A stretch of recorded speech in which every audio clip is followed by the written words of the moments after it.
경기도 성남시 대장동 개발 사업 특혜 의혹과 관련해 밤사이 새롭게 확인된 속보로 오늘도 JTBC 뉴스 아침은 시작합니다.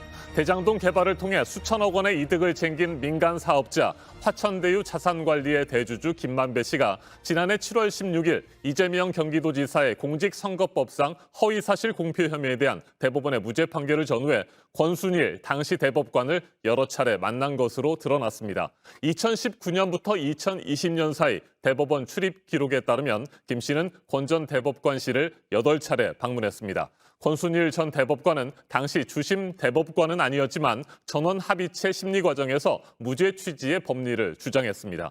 그리고 지난해 9월 8일 퇴임한 뒤에는 화천대유 고문을 지내면서 매달 1,500만 원가량의 고문료를 받았습니다. 김만배 씨 측은 재판과 관련된 언급은 하지 않았다고 해명을 한 것으로 전해졌습니다. 박병현 기자입니다. 지난해 7월 대법원은 이재명 경기지사의 공직선거법상 허위사실 공표 혐의를 무죄로 판단했습니다. 다수 의견에 따라 다음과 같이 판결합니다. 원심 판결 중 유무죄 부분을 포함한 유죄 부분을 파기하고 이 부분 사건을 수원고등법원에 환송한다. 화천대유 대주주인 김만배 씨가 이 같은 대법원 판결을 한 달 앞두고 권순일 대법관을 찾은 것으로 나타났습니다. 지난해 6월 이 지사 사건이 대법원 전원 합의체로 넘어간 다음 날이었습니다. 국민의힘 전주회 의원은 어제 대법원으로부터 김 씨의 대법원 청사 출입 기록을 제출받아 공개했습니다.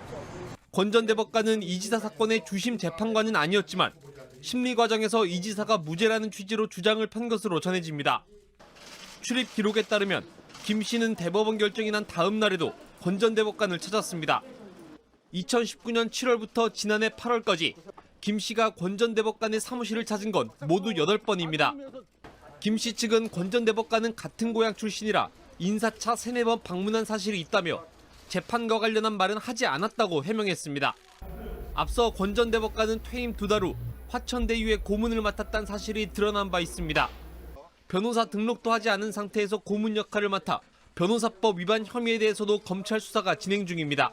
JTBC 박병현입니다. 유동규 전 성남도시개발공사 본부장은 그동안 전화번호를 바꿔서 연락이 잘 닿지 않았습니다. 검찰 소환에도 불응했습니다. 그런데 어제 기자들 앞에 모습을 드러냈습니다. 모든 의혹을 부인했습니다. 대장동 개발은 그 당시에 최선의 설계였다고 주장했습니다. 이재명 경기도지사는 유 전 본부장이 비리에 연관됐다면 자신이 정치적 책임을 지겠다고 밝혔습니다. 정혜성 기자가 보도합니다. 대장동 개발 사업 책임자였던 유동규 전 본부장이 기자들 앞에 섰습니다. 사업 설계 당시 민간업체가 과도한 개발 이익을 가져갈 수 있다는 실무진 의견이 있었지만 유 전 본부장이 묵살했다는 의혹이 앞서 나왔습니다. 유 전 본부장은 묵살할 상황이 아니었다고 주장했습니다. 묵살하고 부서를 바꿨다. 부서를 바꿀 때는요. 그때 바뀌기 시점에는 사업 계획이 앞으로 어떻게 될지 나온 게 없어요. 하지만 성남도시개발공사 전현직 관계자들의 증언도 잇따르고 있는 상황. 그분들이 누군지는 모르겠어요. 그런데 그 관계자가 어떤 관계자일까? 자본금 3억 5천만 원인 화천대유와 관계사 7개가 받은 배당금은 약 4천억 원. 지분은 7%에 불과합니다. 그런데 유 전 본부장은 설계 당시 아무런 잘못이 없었다고 강조했습니다. 구조 자체를 다시 한번 들여다보시면 그 당시에는 최선의 설계였습니다. 대장동 사업 민간 부문의 핵심 인물들에 관한 질문에도 잘 모른다는 취지로 일관했습니다. 먼저 천화동인 5호 소유주로 배당금 644억을 가져간 정영학 회계사. 정영학 회사를 제가 어떻게 알겠어요? 사적으로 통화한 적 단 한 번도 없고요. 정 회계사가 검찰에 출석해 유 전 본부장 등의 목소리가 담긴 19개 녹취록을 제공한 것에 대해선 이렇게 말했습니다. 그거는 알아서 하라 그러세요. 녹취록을 제공하든 뭐든 그거는 알아서 하고. 화천대유 대주주 김만배 씨에 대해서도 대장동 사업자인지 몰랐다고 답했습니다. 기자로 알고 있었습니다. 기자로 왔다 갔다 많이 하시고 그래서 중앙지 기자가 왜 이렇게 자주 나오시나. 이재명 경기지사와의 관계에 대해서도 질문이 이어졌습니다. 이러다 보면 친분이 생길 수도 있는 거예요. 그 이상 그 이하가 아니에요. 어떤 호응이 되기 때문에 가능성이 있겠다 생각해서 서로 이 부분 일을 한 거고. 한편 이 지사는 민주당 대선주자 토론회에서 정치적 책임을 처음 언급했습니다. 유동규 씨가 이렇게 연관되어 있으면 관련해서 그 인사관리에 대한 정치적 책임은 지겠다. 그건 맞으신 거죠? 너무 당연하죠. 예. 저희가 어쨌든 관리하는 산하기관의 직원이고 그런데 거기서 문제가 생겼으면 일선 직원이 그랬더라도 제 책임이죠. 그렇죠. JTBC 정혜성입니다.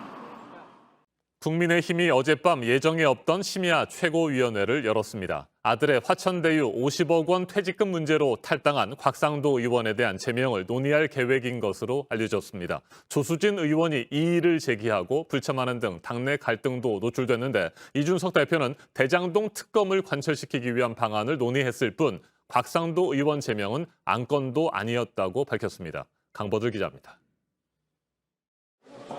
1시간가량의 긴급 최고위원회를 마친 이준석 국민의힘 대표는 곽상도 의원 제명 논의는 없었다고 딱 잘라 말했습니다. 모 최고위원께서 오해를 좀 하신 것 같습니다. 그래가지고 뭐 제명 문제 논의한다고 이렇게 본인은 참여 안 하겠다 문자 보내셨는데 저는 왜 그런 상황이 발생했는지 잘 모르겠고. 조수진 의원은 앞서 국민의힘 의원 소셜미디어 단체방과 기자들에게 보낸 문자 등에서 곽상도 의원 제명 논의 계획에 공개 반발했습니다. 조 의원은 이 대표 아버지의 농지법 위반 의혹도 거론하며 논의 절차에 대한 문제점은 물론 제명 자체의 타당성까지 지적했습니다. 최고위에서는 대장동 특검 관철을 위한 전략적 논의만 했다고 밝힌 이 대표는 조 의원의 사실관계를 제대로 확인하라고 경고하기도 했습니다. 다만 당 안팎에서는 이 대표가 제명 추진을 시사한 만큼 이 문제가 거론됐을 거란 관측이 나옵니다. 그래도 국민의힘이 당장 직접적인 공개 행동에 나설 여지는 적습니다. 민주당이 일사천리로 진행을 해버렸기 때문에 저희가 딱히 뭐 그런 절차를 또 진행할 수는 없는 상황이 되어서 저희가 표결을 지금 뭐 저희가 하는 상황도 아니고. 어제 더불어민주당 등 법여권 의원 51명은 곽상도 의원 징계안 및 제명 촉구 결의안을 국회 윤리특별위원회에 냈습니다. 윤리특위가 이를 의결하면 본회의 표결을 하고 재적의원 3분의 2 이상이 찬성하면 제명이 이루어집니다. JTBC 강버들입니다. 다음 주 월요일부터 적용이 될 거리두기 조정안이 오늘 나오는데요. 연일 요일 최다 확진자가 나오고 있는 만큼 수도권 4단계가 2주 연장될 것으로 보이고 영업시간을 늘리는 것도 이번에는 포함되지 않을 것으로 보입니다. 다만 백신을 모두 맞은 사람들에 한해서 모이는 인원을 좀 풀어주는 게 포함이 될 수도 있는데 돌잔치, 결혼식, 장례식이 대상에 들어갈 수 있습니다. 박민규 기자가 보도합니다. 자영업자들이 가장 원하는 건 가게 문을 더 늦게까지 여는 겁니다. 10시 제한이 풀린다면 이제 자영업자들한테는 가장 큰 그래도 도움이 되지 않을까 생각합니다. 인원은 현재 운영하고 있는 6명 정도면 일단은. 그러나 이런 요구가 당장 받아들여지진 않을 걸로 보입니다. 2달 넘게 2~3천 명대 확진자가 계속 나오고 있기 때문입니다. 자칫 방역이 완화된다는 메시지 때문에 확산세가 더 커지면 위드 코로나 추진에 차질을 빚을 수도 있습니다. 그래서 정부는 현재 거리두기를 2주 더 유지하기로 했습니다. 수도권은 12주째 4단계, 비수도권 대부분은 3단계입니다. 다만 일부 업종은 백신을 모두 맞은 사람을 위주로 모일 수 있는 인원을 조금 풀어주는 쪽으로 살펴보고 있습니다.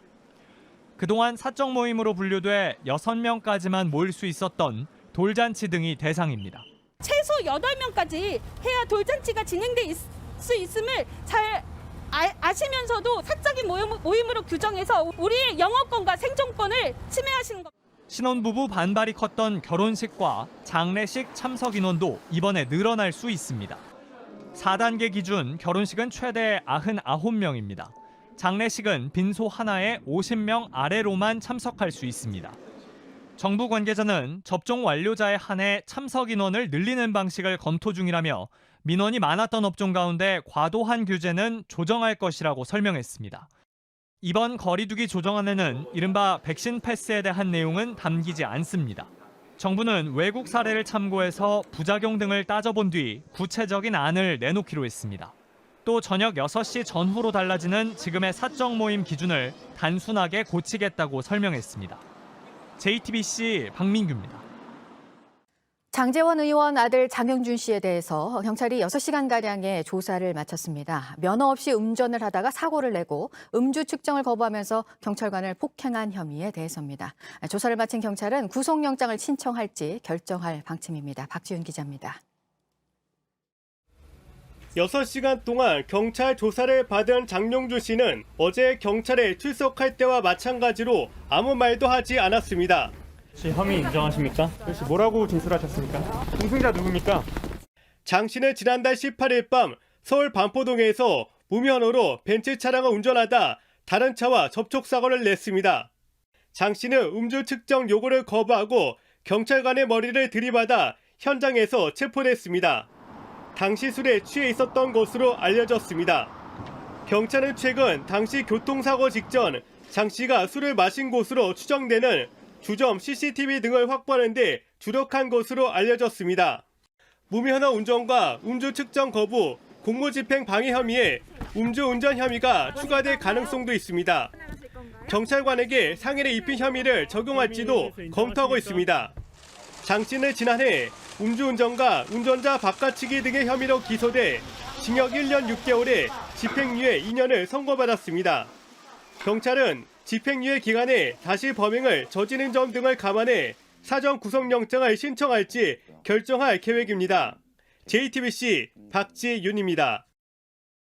북한이 미사일 시험 발사 소식을 오늘 아침에 또 전했습니다. 새로 개발을 한 반항공 미사일이라고 밝혔는데요. 보도국 연결해서 알아보도록 하겠습니다.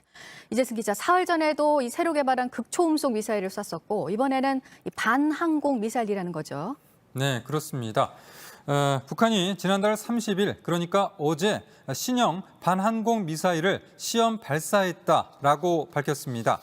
조선중앙통신은 이 새로 개발한 반항공 미사일의 종합적인 성능을 살펴보고 발사대와 전투종합지휘처의 실용성을 확인하기 위해서 시험 발사를 진행했다라고 보도했습니다.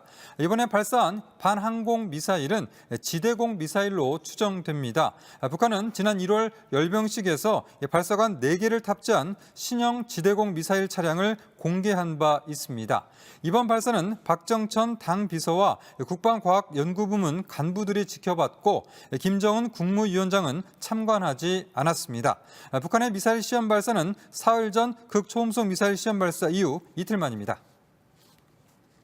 네, 북한이 이렇게 잇따라 미사일을 발사하고 있는 것에 대해서 미국의 입장은 그래도 외교적인 해법으로 대화를 빨리 하자는 겁니다. 블링컨 국무장관은 우려를 나타냈는데 유엔 안보리 결의 위반에 대해서죠. 네, 블링컨 국무장관은 북한의 발사 시험이 유엔 안보리 결의를 반복적으로 위반하는 것이라며 이는 불안정성과 위험을 더 키울 것이라고 말했습니다. 현지 시간 지난달 30일에 피츠버그에서 열린 유럽연합회 회담 후 기자들에게 한 말인데요.